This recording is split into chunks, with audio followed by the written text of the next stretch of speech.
بسم اللہ الرحمن الرحیم۔ میری آج کی ویڈیو ان لوگوں کے لیے ہے جو ہمارے کراچی کے اندر ایک شخص جو اپنے آپ کو سوشل ورکر کہتا ہے اور GDC فاؤنڈیشن اس نے بنائی ہے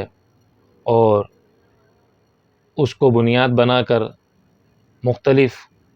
معاملات کے اندر مختلف انداز سے لوگوں کے جان اور مال اور لوگوں کے ایمان کا یہ دشمن بنا ہوا ہے۔ یہ شخص بہت بڑا بلیک میلر ہے۔ گزشتہ دنوں اس کی اپنی گاڑی سے ایک ایکسیڈنٹ ہوا، کچھ لوگ اس حادثے کا شکار ہوئے، ان کے بارے میں کچھ پتہ نہیں چلا کہ وہ لوگ کہاں گئے۔ پہلے یہ جھوٹ بولتا رہا کہ ان کی بائک کی لائٹ نہیں تھی، پھر CCTV فوٹیج کے ذریعے پتہ چل گیا کہ ان کی لائٹیں تھیں، اور پھر اس کے بعد جب وہاں پر موجود لوگ ویڈیوز بنا رہے تھے تو GDC کے جو اپنے کام کرنے والے نوکر اور ورکر تھے، انہوں نے ان لوگوں کے موبائل کو چھینا اور لوگوں کو غصہ کیا اور تشدد بھی کیا لوگوں پر۔ اب یہ کہاں چھپ گیا ظفر عباس؟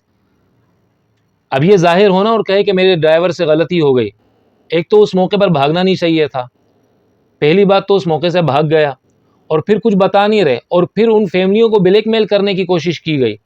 اور ان فیملیوں کو دھمکانے کی کوشش کی گئی۔ بہرحال جو بھی معاملات ان کے آپس میں طے ہوئے،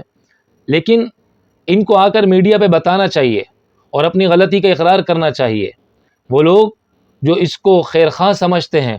وہ اس کو پہچانیں۔ یہ ہمارے کراچی کے لوگوں کا خیرخواہ نہیں ہے، یہ ہمارے کراچی کے لوگوں کو بیوقوف بنا رہا ہے۔ یہ ہمارے کراچی کے اور ہمارے ملک کے پاکستان میں یا پورے پاکستان میں جہاں لوگ رہ رہے ہیں یا پوری دنیا کے اندر جو پاکستانی رہ رہے ہیں، یہ ان سے مال لینے کے لیے، مال بٹورنے کی اور ان سے زکوٰۃ وغیرہ وصول کرنے کا یہ ایک جو ہے نا مختلف انداز سے طریقہ کار اپنانے کی کوشش کرتا ہے اور مختلف چالیں چلتا ہے۔ کچھ ماہ قبل ہمارے کراچی میں کارساز روڈ پہ نتاشا نامی لڑکی سے ایک ایکسیڈنٹ ہوا اور ایک حادثہ پیش آیا، اس میں اس نے ایک تماشا کھڑا کر دیا۔ 60 لاکھ روپے دے تو دیے ان کو، تمہیں کس بات کی تکلیف ہے؟ مجھے کوئی تکلیف نہیں ہے، آپ مجھ سے 68 کروڑ روپے لے لیجئے، اس لڑکی کو زندہ کر دیجئے۔ اور اس کے علاوہ جب دیکھو کہیں مالدار آدمی سے کوئی غلطی ہو گئی، کسی مالدار آدمی سے کوئی حادثہ ہو گیا، کسی مالدار آدمی کے ڈرائیور سے کوئی حادثہ ہو گیا تو بھائی صاحب فوراً آ جاتے ہیں میڈیا پہ۔ اور جن لوگوں کے ساتھ بھی ظلم ہوا، جو روندے گئے، جو زخمی ہوئے، میں ہم JDC فاؤنڈیشن کی جانب سے اور فرزند پاکستان علی شیخانی صاحب کی جانب سے اعلان کر رہے ہیں کہ اس فیملی کو اگر سپریم کورٹ تک بھی جانا پڑا اور ان کو کسی بھی قسم کی وکیل، بڑے سے بڑے وکیل کی ضرورت ہوگی، ہم ان کے ساتھ کھڑے ہوں گے۔ وہی تم سے حادثہ ہو گیا، تمہارے ڈرائیور سے حادثہ ہو گیا، اب تم کہاں چلے گئے؟ اب بھی آؤ نا میڈیا پہ، بتاؤ میڈیا والوں کو، میڈیا پہ آ کے بتاؤ پوری قوم کو، پوری دنیا کے لوگوں کو بتاؤ کہ تم نے یہ کیا حرکت کری ہے، تم سے غلطی ہوئی ہے یا تم نے جان بوجھ کر کیا ہے، اور پھر اس غلطی کا تم نے کیا جو ہے وہ خمیازہ اور کیا اس کا جو ہے وہ بدلہ دیا، اور کس طریقے سے اپنی اس غلطی کو تم نے جو ہے وہ ختم کرنے کی کوشش کی، یہ سب آ کر بتاؤ میڈیا پہ۔ اب کیوں خاموش ہو گئے ہو؟ اب کیوں تمہیں چپ لگ گئی ہے؟ بڑی بڑی آ کر باتیں کرتے ہو مختلف اوقات کے اندر، اب کہاں گم ہو گئے ہو؟ تو بہرحال ہمارے مسلمانوں کو اور ان لوگوں کو جو اس کو صحیح سمجھتے ہیں، اپنی آنکھوں کو کھولنے کی ضرورت ہے۔ ہمیں کسی سے کوئی دشمنی نہیں ہے، لیکن وہ لوگ جو اپنے آپ کو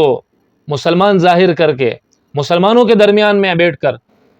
مسلمانوں کے ایمان پر ڈاکہ ڈالنے کی کوشش کریں گے، یا وہ لوگ جو ہمارے ملک میں ہمارے شہر کراچی میں آ کر اور ہمارے شہر کراچی کے شریف لوگ، ان سے اگر کوئی حادثہ ہو جاتا ہے تو ان کو بلیک میل کرنے کی کوشش کریں گے، تو ہم ضرور بھی ضرور اس بات کا حق رکھتے ہیں کہ ہم اس کو جواب دیں اور دنیا کو بتائیں کہ یہ بندہ کبھی اگر اس انداز سے ظاہر ہوتا ہے تو اس سے متاثر نہ ہوں، یہ بلیک میل کرنے کا اس کا ایک طریقہ کار ہے، کیونکہ حادثہ اس سے بھی ہوا ہے، اور اس نے اس موقع پر جب اس سے حادثہ ہوا نہ کوئی بیان دیا، نہ معافی مانگی، نہ جو ہے وہ جو اس سے غلطی ہوئی اس کا کوئی اس نے قصاص اور دیت یا پھر جو ہے نا وہ کیا ان کو اس کا معاوضہ یہ دے رہا ہے؟ اس کا کچھ اعلان کیا اس نے، اعلان کرے نا آ کر، لوگوں کے معاملات میں تو آ کر کروڑوں کے اعلانات کرتا ہے، اور اپنے معاملے میں کیوں اعلان نہیں کر رہا؟ آئے اعلان کرے، بتائے اس کے ڈرائیور سے جو حادثہ ہوا تو اس میں کتنے ارب روپے دے گا، کتنے خرب روپے دے گا، تاکہ ہمیں بھی پتہ چلے اور ہم دنیا کو بھی بتا سکیں کہ واقعی ظفر عباس کیسا انسان ہے۔ اللہ کرے کہ وہ لوگ جو اس کے ان کاموں کو اچھا سمجھتے ہوئے دھوکے میں ہیں وہ اس دھوکے سے نکلیں، اور اللہ تعالیٰ مسلمانوں کو ہدایت دے کہ وہ اس قسم کے شریر اور فتین اور فتنوں سے محفوظ رہ سکے۔ وآخر دعوانا الحمدللہ رب العالمین۔